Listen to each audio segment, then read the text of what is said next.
I have seen a ton of fear-mongering about Donald Trump's Department of Education line, where abolish the Department of Education is the line, and people are very afraid. So I'm going to break down Donald Trump's 10-point plan on for education, and we'll see how scared we should be about it. Let's get going. For great schools. First, we will respect the right of parents to control the education of their children. Second, we will empower parents and local school board to hire and reward great principals and teachers, and also to fire the poor ones, the one whose performance is unsatisfactory. They will be fired. So right off the bat, this actually sounds pretty good. Letting the parents have a say in the education, which kind of sounds to me like decentralizing the standard from the federal government and sending it to the states, letting the states have their standards for education and letting the parents have more of a say. So I'm behind that. I do think that that's right. There's a lot of things in school that many parents disagree with, that they just don't want their kid being taught. So that's not so bad. Giving the local school boards and the parents the power to hire and fire. What we're referencing here is the bureaucracy, right? So we're looking at all of these employees who are they're hired by through departments of education, and it's very difficult to fire them because of laws surrounding the Department of Education employees. So that's fine. I don't think that either of those things presents an absolutely massive change. I do think that in more conservative states, you're going to see more conservative leaning, maybe less of the social sciences being taught in high schools, and you'll see more of that in more liberal states, which I guess it'll reflect the values of the parents. So I don't think there's much to gripe with there. Let's move on to the next one. Third, we will ensure our classrooms are focused not on political indoctrination, but on teaching the knowledge and skills needed to succeed. Reading, writing, math, science. Okay, once again, I think this targets things like the 1619 project, and then of course all of the gender and critical theory things that, whether people want to admit it or not, are in schools. They are in schools. They're in grade schools. Just go on TikTok or get on YouTube and look up TikTok teachers compilation, and you'll see exactly what he's referencing there. Once again, this is good. Politicization of children's education is not a well, let me rephrase that. Politicization of the children themselves through education is not a good thing to do. So when you see things like, the 1619 project, like teaching kids to hate the country that they come from, teaching kids to feel guilty about being white, teaching kids to feel like maybe being straight is the wrong thing to do, which you may think I'm crazy for saying this, but once again, I cite as my references all of the teachers on TikTok who do exactly the things that I'm referencing. And then of course, the many videos that have come out after this election of teachers lecturing their kids about how terrible Donald Trump is. That is a thing. Go look it up. If you want to come for me in the comments, you have a field day, but I'm right about this. So next. Fourth, we will teach students to love their country, not to hate their country like they're taught right now. Fifth, we will support bringing back prayer to our schools. Now, I group these two together because I don't necessarily agree with them. Teaching your students to love their country, so I don't really have a problem with that, but what I do have a problem with is something that a lot of conservatives tend to do, which is teaching their kids that their country can do no wrong. Now, whether you want to accept this or not, our country has done a lot of terrible things. The entire Iraq and Afghanistan thing, that was wrong. The Vietnam War, our CIA sunk the ship in the Gulf of Tonkin to bring our troops over there. So there is unconditional support of everything that the country does. That's not good. Loving the country because of the values and the Constitution, the things that make this country what it is, I'm okay with that. But I wanted to make sure that I point out there's a big difference, and I think that this particular mandate, if it's, you know, put into some kind of a code for education, is going to be massively abused. Now, the prayer in schools as well, I disagree with that. Those of you that have watched my channel for a long time know that I am an atheist. I'm not a liberal or a Democrat anymore. I used to call myself a liberal. I don't anymore because that term in the US is associated with things that I disagree with. But I am more to the left than a lot of conservatives, and I don't believe that children should be mandated to pray in schools, or that necessarily school teachers have any place in praying in front of their students.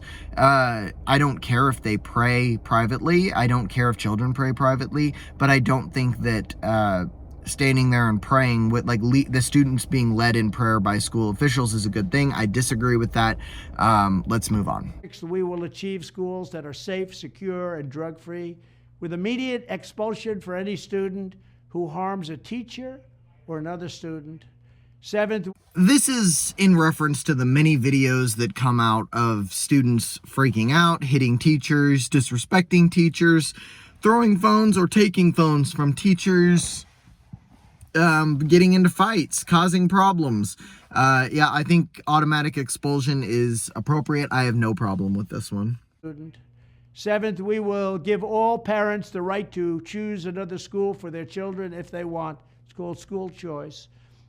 I'm fine with this one as well. School choice is great. Being able to take your kid out of a school in a poor district and take them to a different district.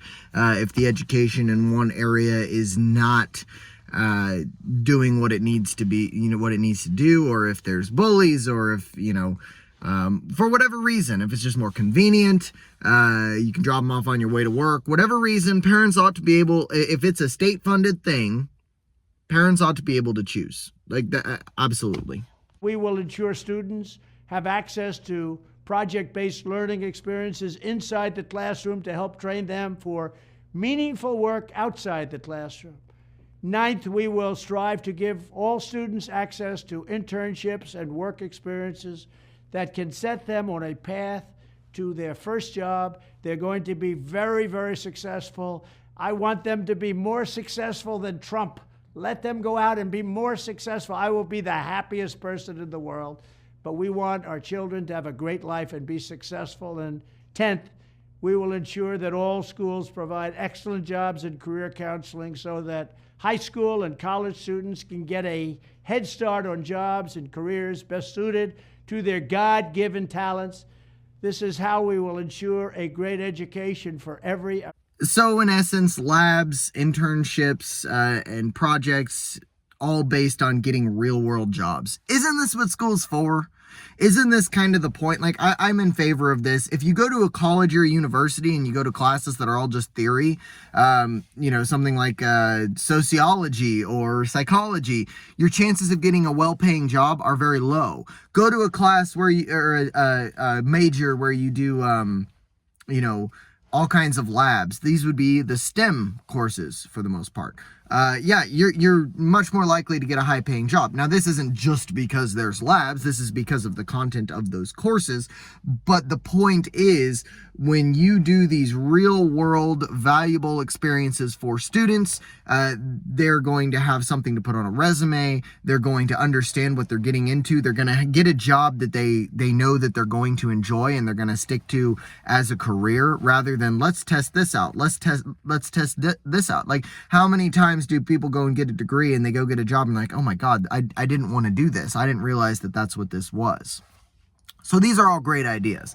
So those are the 10 points. Now here's one more little addendum for you guys, and this is the one that's pissing people off. And one other thing I'll be doing very early in the administration is closing up the Department of Education in Washington, D.C., and sending all education and education work and needs back to the states. We want them to run the education of our children because they'll do a much better job of it. You can't do worse. We spend more money per pupil by 3 times than any other nation, and yet we're absolutely at the bottom. We're one of the worst. So you can't do worse. We're going to end education coming out of Washington, D.C. We're going to close it up, all those buildings all over the place, and you have people that in many cases hate our children. We're going to send it all back to the states. Thank you very much. So let's kind of break this down. We do spend more money per pupil than anyone in the world, and our students come out ranked 13th or 14th right now. I checked that today. We're not doing very well, is what that means. So 13th or 14th, not great, especially when you're spending the most money. Now, what it sounds like to me is going to happen is the federal government is going to shut down the offices that work with, state education, the state grade schools in D.C., and they will subsidize the state programs. The money that was being funneled through D.C. and being, a pinch here and a pinch there taken by bureaucrats is going to go directly to the states.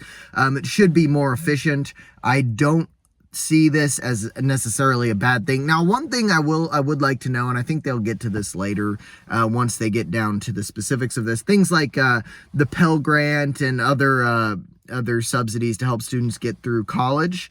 I'd like to know how they're going to replace that. All in all, I do support the idea of sending education back to the states, but with a federal, if they're going to take our taxes, they should invest it in education, but what they should do is just subsidize the states instead of having this whole apparatus in D.C. that is, sticking their finger in the pie and getting their cut. But I think there's not much to panic about here. I think pragmatically, there's not going to be an enormous difference in the way that we see it being done, other than parents will feel like they have more control and more say. And you might be a little bit freer. Now, I think the quality of the education will go up as well if you let local people have more of a say in their educational standards. But that's my opinion. If you like it or you don't, let me know in the comments. Subscribe if you're not subscribed, and I'll talk to you guys next time.